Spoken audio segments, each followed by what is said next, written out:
All right, hello and welcome. We're going to tackle the third and final installment of our lectures on Chapter 9, talking all about fluids in the physics of everyday phenomenon, Griffith 10th edition. So we've been talking about fluids that were not moving, they were fluids at rest. And we're looking at two sections. You can see 9.4 fluids in motion, and then much more dialed in, very specific named section, Bernoulli's principle, which is really nice. Your book even has this. A lot of textbooks don't go in that direction, not with the clarity and great diagrams that your book does. So awesome stuff there. And we can see that Bernoulli's principle is all about this idea of really generating pressure changes from fluid motion, which is pretty neat because that's how you generate lift. So if you're going to have spin on a baseball or the side view of an airplane wing, looking at the lift force that keeps that airplane in flight, that comes from Bernoulli's principle, okay, in part. And it's a great way to start learning about it. And it's a great way to think about what moving fluids do, okay? Okay. Because you might be like, oh, that makes sense. But maybe you just never put it in these words, quantified it in the same particular way.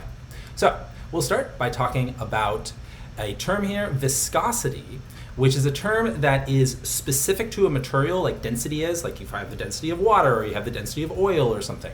And viscosity is the same sort of way. Its units are not going to be important for this class. Conception is what we want for viscosity, okay? So we're not going to actually do any formulas that involve working with viscosity. Partially because there's two types, so right away we have to define two types of viscosity, which are just expressed different ways, kind of like the idea of mass and weight. All that said, we do want to understand what it is. It's often thought of as the stickiness of water, something that is or any liquid, anything that has very high viscosity moves slow, like molasses, all right? There's a lot of frictional forces, okay? And then something that has very low viscosity is going to be something, obviously gases, right? Gases don't have zero viscosity, but they have very little, and the amount of frictional movement that they create is actually due a lot less to their viscosity and really just to the pressure differences that lead up, due to basically their own inertia. But they do have some relevant viscosity for certain calculations, but I won't get into the weeds here. Try not to, although fluid dynamics is near and dear to my heart. I know a good deal about it, having studied it extensively in graduate school. So we see here that size also has an effect, okay, on how viscous things are. So if you think about things that are slow and very small, then you actually end up with really high viscosity. And you might think, wait, are really big things slower? I say really small is higher viscosity because once you get down to close the scale of the molecules themselves, maybe just like 10,000 times bigger than the size of the molecules, get down to single microns, the world that the physics of that small world ends up having a lot more dominant frictional forces because of a stacking of intermolecular forces that just lead to, slow viscous flow, okay? So at our scale, water doesn't look viscous, right? And it isn't.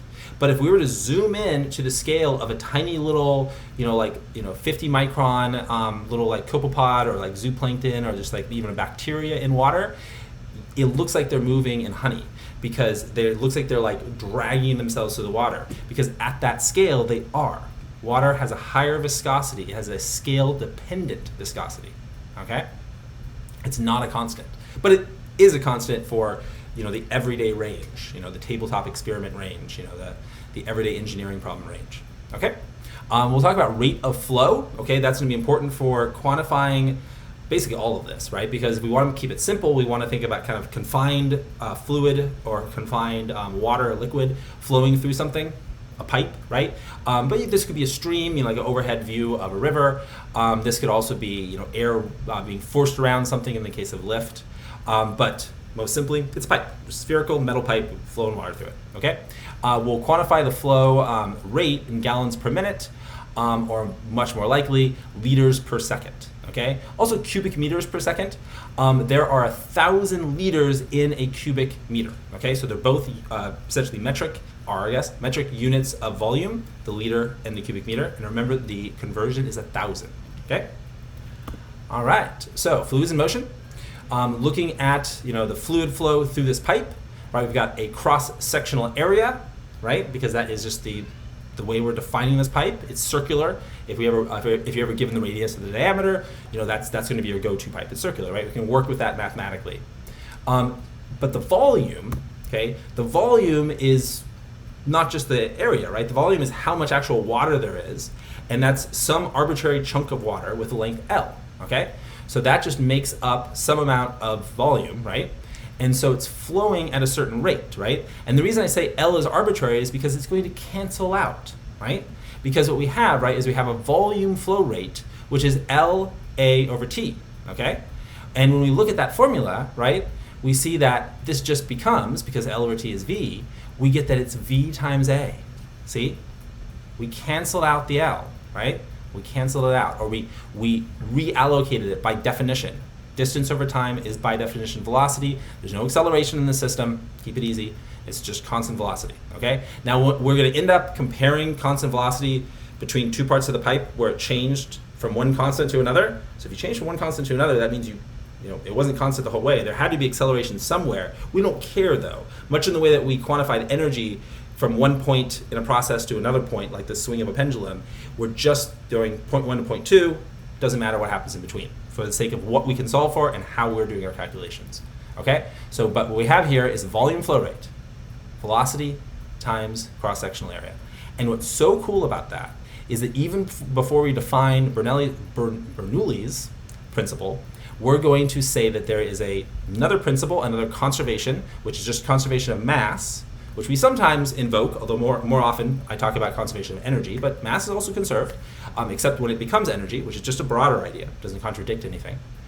Regardless, here we're going to talk about conservation of mass because this volume flow rate is made up of molecules that have mass, right?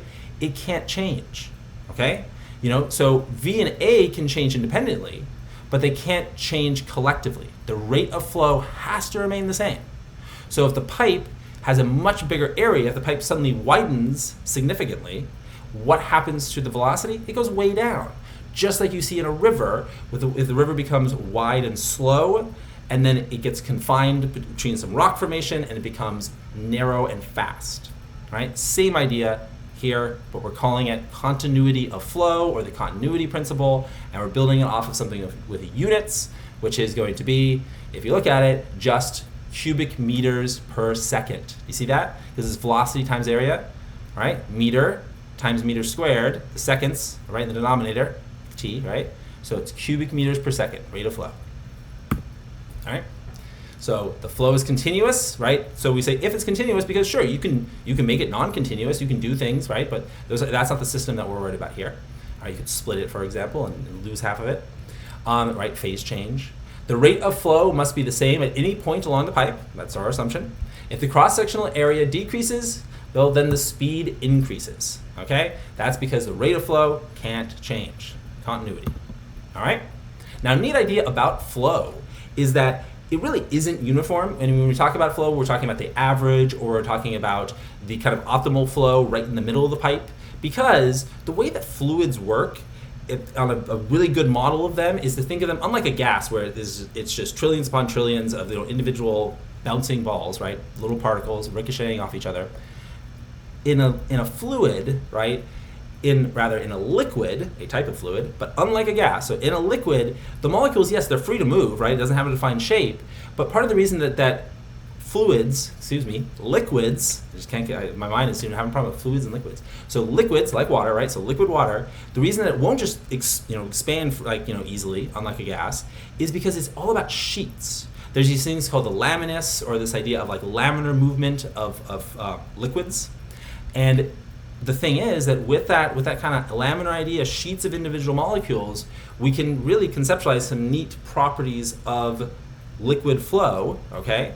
And called fluid flow, but really applying, and also applying to gases, but in that case, in a lesser extension of it, and to say that gases behave with a laminar is kind of true, but it's almost more like levels of vortices, like of different scale, almost like stacked spirals, which can also happen at high energy, more high viscosity, obviously water being higher viscosity than air. Okay, but the point being is that you end up with this, what's called a boundary layer, or you end up with a velocity gradient. So you end up with lower velocities near the wall, near the point where the fluid comes in contact with a solid, right? Because there's a principle that says that the one fluid molecule, and this would apply to both a liquid and a gas, that's right next to the solid, it can't move. It's actually motionless. And the next one is free to move, but then can collide with or shear against or rub against the one that can't. And then everyone further out in the direction towards deeper fluid, deeper water, that has less bound to the wall because it's less likely to collide with a molecule that was stuck by the wall, or that was affected by the stuck molecule, or that was affected by the molecule that was affected by the stuck molecule, and so on, right? So it's a chain reaction of lessening effect. So, right, when you get out into the middle of the stream, the effects of the wall are less noticeable. The velocity gradient, all right? So, right, so we can, this is all, all due to viscosity. If you had zero viscosity, this wouldn't apply, but there's no such thing as a fluid at the zero viscosity. The molecules interact with each other. So because of the frictional or viscous forces, okay, same name for the same thing, a thin layer that does not move is usually next to the wall of the pipe or trough, okay? The fluid speed increases as the distance from the wall increases. Each layer, there's an idea of layers of molecules, right, kind of moving in, in tandem. They move more slowly than the one above, okay? See? So in this case, they're starting from the fast one. They're saying, hey, that one's obviously free to move, and imagine diving in, going the opposite direction that I did, approaching the one that's motionless.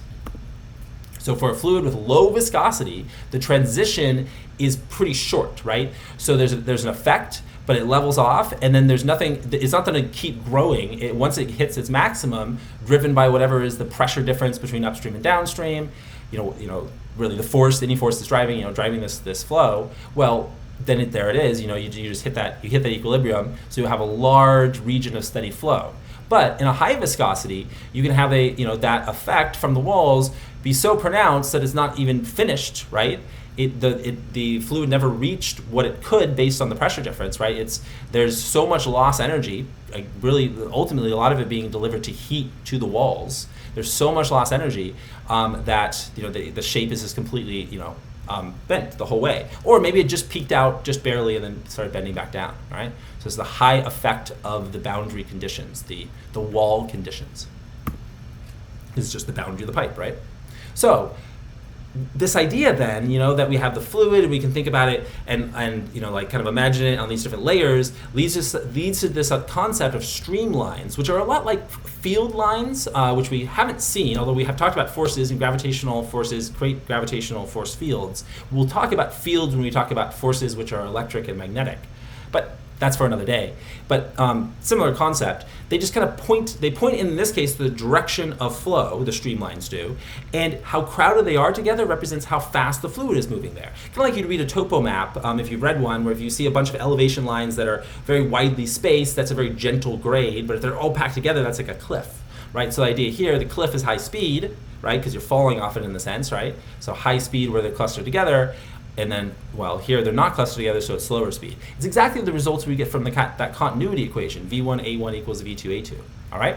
Now, all that aside, right, that's just what streamlines mean. They can also tell us other information when you get a little artistic with them, because although laminar flow streamlines, which is the ideal case, okay, and really the only one that we're going to solve mathematically, well, turns out it falls apart once inertia, the actual kind of individual parts of the molecules, become so important that they stop acting like nice sheets. And they actually start breaking up and acting individually. And it's fascinating because it's not a phase change, but it's sort of a big change in the physics of their motion.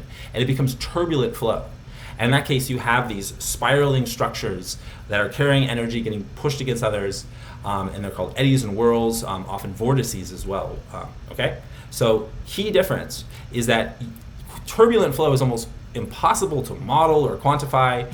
Laminar flow is really the only type of flow if we're going to really kind of get a good estimate of what's going on. Okay? Yeah, turbulent flow is notoriously difficult. But the transition to it is interesting. When to expect it, and I guess when your models would not work anymore, our simple equations would not work. One example is the idea of a fluid that is gradually accelerating. In this case, we'll expand our definition of a fluid, which we can, and things behave like fluids. In this case, it's a gas. and it's the visible smoke, and it's more of a suspension. It's like more of like a mixture of what phases. Actually, is what I meant to say. It's not even really a gas. It's a mixture of phases. It's a suspension of all those particulates. So this thick smoke, however, is accelerating because it's lighter. It's carried along by a bunch of air that's lighter than the air around it, so it experiences a net upward force due to a larger buoyant force, bringing it back to Archimedes' principle, than a downward weight.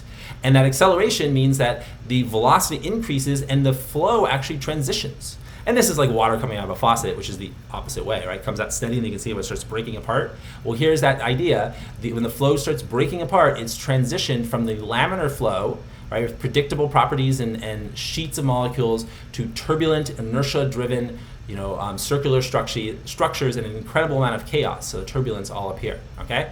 And that's because it got fast enough to transition to that next level. All right? So we see that in the case of storms, right? And with this kind of circular structure, this circular energy, stability in this case of something. I'm touting the idea of the unpredictable nature of it, but Jupiter has this circular storm that's been steady for tens of thousands of years, as some models suggest. So interesting, right? A stable eddy, but it's just at such a large scale, right? It's not stable at an astronomical time scale. So that's the key idea here, is it just looks stable from our perspective. But I mean, if we were, some organism that only lived a few seconds and experienced, a splashing wave, then, for the time that we see that splashing wave, it would seem stable as well, if we had similar consciousness over that 2-second period of time. All right, so now on to the named Bernoulli's principle, which is a specific way to work with laminar flow. So it's going to be an extension of continuity. So continuity was great because we had V1A1 equals V2A2. We can then solve for a new velocity at a different point in the pipe. But what's so cool is now we can use that new velocity that we solve for to find a new pressure. Because if the fluid speeds up, its pressure decreases, okay? And if the fluid slows down, its pressure increases, which might be counterintuitive, because if you imagine getting hit by a low-speed fire hose or a high-speed fire hose, wouldn't the high-speed fire hose knock you over, which is more force, which is more pressure per area, or pressure times area? Yes, but that's not what we're talking about. We're not talking about the fluid acting like a battering ram and getting redirected in a conservation of momentum sort of way, or a Newton's third law sort of way. Instead, we're talking about the forces and the pressure. So I'm going to write to that P right there, okay? Right, that pressure term. We're talking about that as the pressure on the sides of the pipe, on the sides of the canal, right? Whatever, right? It's the outward pushing pressure, and the fluid that's moving faster pushes less on the walls around it. Now I'm like, it's going faster, right? Well, it's not turbulent, first of all. So really going faster just means that it's kind of sliding through that pipe, which means actually it's spending less time in the pipe. And so the overall effect is less outward push, right? More of its overall effect due to its mass, right, is directed forward, which means less of it is going to be directed to the sides, okay? So the faster moving fluid pushes less on the sides. And we can really see that manifest with things that kind of act like a barometer, right? Just a counterweight, because you have this idea that the atmospheric pressure is pushing down on this open tube, and then what's pushing up on it is whatever pressure is, in the pipe, right? So in the case where the pipe is wide, the pressure is fairly high, so this open tube will have a high level of fluid in it because it's pushing up a lot against the atmosphere, achieving some height h1. But then, imagine that the pipe, then some other point, you walk over here, you see the pipe gets narrower, and indeed, you look at this little open gauge sticking up over the top, and you can see that the level is lower, right? You don't have to even notice that it's whooshing through there faster or hear it or anything. All you see is that lower level, and you know that it must be faster here. And you could calculate it, in fact, from the height change, because that height change will be directly related to the density and the height, according to the hydrostatic pressure equation. And that's going to give you your p-value, okay? That p-value is a comparison to some baseline over here, and that means the change could only have been created by this term, which I'll go back to the previous slide to introduce, okay? So, real fast, some questions here. How does a large passenger jet manage to get off the ground? It's Bernoulli's principle. It's how you make lift, all right? The force that keeps it in the air is known as lift. The ball spins due to the ball spinning generates a lift force in the same sort of way, all right? In the case of the wing, it's the shape. In the case of the spinning, it's the pulling the air with it. But the effect is the same, as you end up with faster fluid on one side, lower pressure, net pressure difference, creates a force in some direction, okay? Lifting the plane. That's all because of Bernoulli's principle, which applies conservation of energy, all right, to the flow of fluids. So you look at this, these terms are actually pressure terms that we're saying are constant. So we're not saying energy is a constant, essentially because we just divide it out, okay? Because what's the difference between pressure and energy? It's just multiplying by volume. So if your volume stays the same, that's just saying your flow rate stays the same. So we're able to simplify these terms into what looks like pressure conservation, but it's simply a eliminating of constant terms that got us, that came from conservation of energy. So we came directly from conservation of energy. Won't show you, but trust me, okay? All right, look it up yourself. So the sum of pressure plus the kinetic energy per unit volume of a flowing fluid must remain constant. By the way, energy per unit volume of flowing fluid, which is this term, the 1/2 dV squared, all right, it is a pressure term. It has units of pascals, all right? So when you look at it, what is this, right? So the 1/2, right, times d right here. Well, the d is actually, should be rho, because it's the volume, right? So it's not the volume, it's the density. So it's the letter we have been using as rho. Let me see if we have it, oh, they have it as d again. Let's see. Interesting. Yeah, so it is 1/2 rho. So sum of pressure plus kinetic energy per unit volume of flowing fluid. Yeah. So little unclear on the terms there. But here, I will quickly show you on this end. So you need not wait for it. All right. So we will fluids in motion. Okay. So check out over here. So here I have, this one is an introduction to, yep, here. You can look at one of my writing from another class. And we come down here and we look at our term. So we can see, and it's probably just a formatting thing with the publisher slides and just something that I assume no one's caught. But all I'm saying here is that the letter they have is D. Should be rho. It's the rho that we've seen in the hydrostatic pressure in the very last lecture, Archimedes principle. Okay, so it's right there. It's kilograms per cubic meter. The letter rho. It looks like a curly P. All right. So here it is, 1/2 rho. Okay, which is just kilograms per cubic meter. It's mass density, because you can talk about density of other things, right? But it's mass per cubic volume. All right, or mass per volume. Mass per cubic meter. And then there's the velocity, okay? Velocity squared, all right? This term, it always reminds me and my students of kinetic energy, because you think, because it comes from it, as the name suggested in the slides we were just looking at, and we'll go back to, because if you recall, good formula to memorize, kinetic energy is 1/2 mv squared. Okay, well, okay, that's kinetic energy. This is not kinetic energy. This is basically dynamic pressure, or pressure from motion, right? And the idea here is that it's 1/2 rho v squared, not 1/2 mv squared, right? That's the only difference, is we just replaced m with rho. Okay, so head back over here. So then we've got this conservation of pressure term. All right, now the thing is, if you look at this, you say, wait. If this term 1/2 rho v squared, okay, if it goes up, doesn't that mean that faster, because v goes up, that term gets bigger, right? Doesn't that mean that faster, fluids have more pressure? Well, no, because it's the sum of pressure plus that. So if this term gets bigger, then this term here must get smaller, because that's the only way for these two terms, p plus that, to equal a constant. So if your velocity goes up and this overall 1/2 rho v squared term increases, then P must decrease. What's P? It's all the other pressure. And it's what we really care about in our case, it's just the pressure that's pushing against the walls of the tube, the walls of the pipe, okay?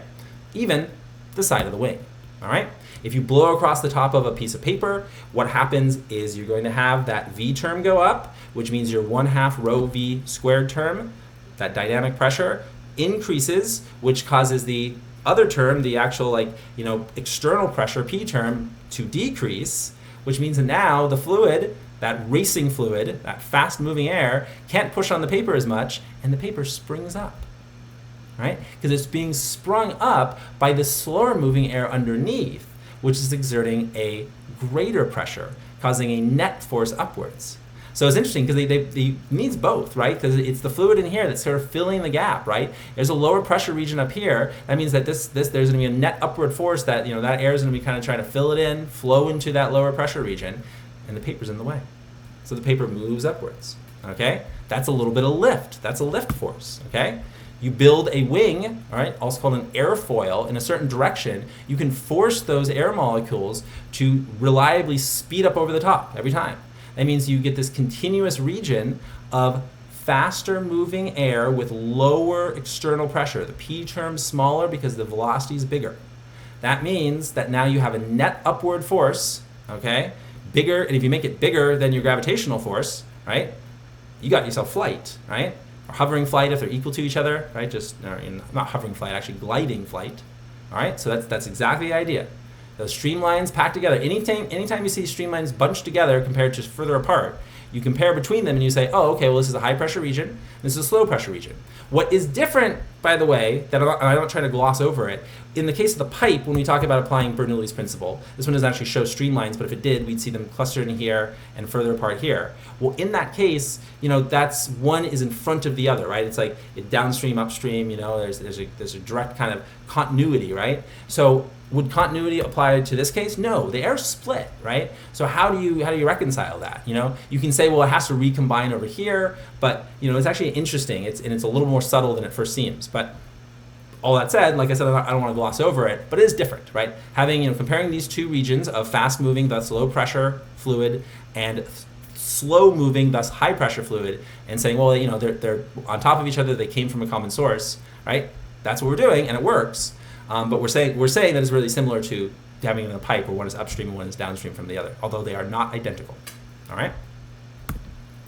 This then can keep something confined in space because this idea of having forces, right? Because of fast-moving fluids to the side, does it have to be up and down, right? No, it can be left and right. You can have like a side lift or a side force, right? Now, if we want flight, we care mostly about overcoming gravity, overcoming weight. But in this case, we're confining something with side forces, trapping it by basically a cylinder or more of a ring of fast-moving air around it.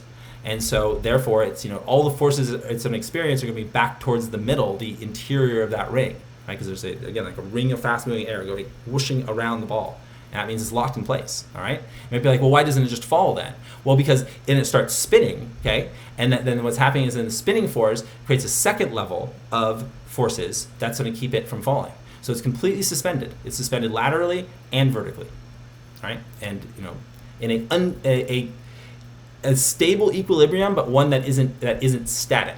So it's constantly going to be bouncing around, but every force is going to ultimately push it back in the same direction, all right? It's just going to overshoot it every time, right? Slightly.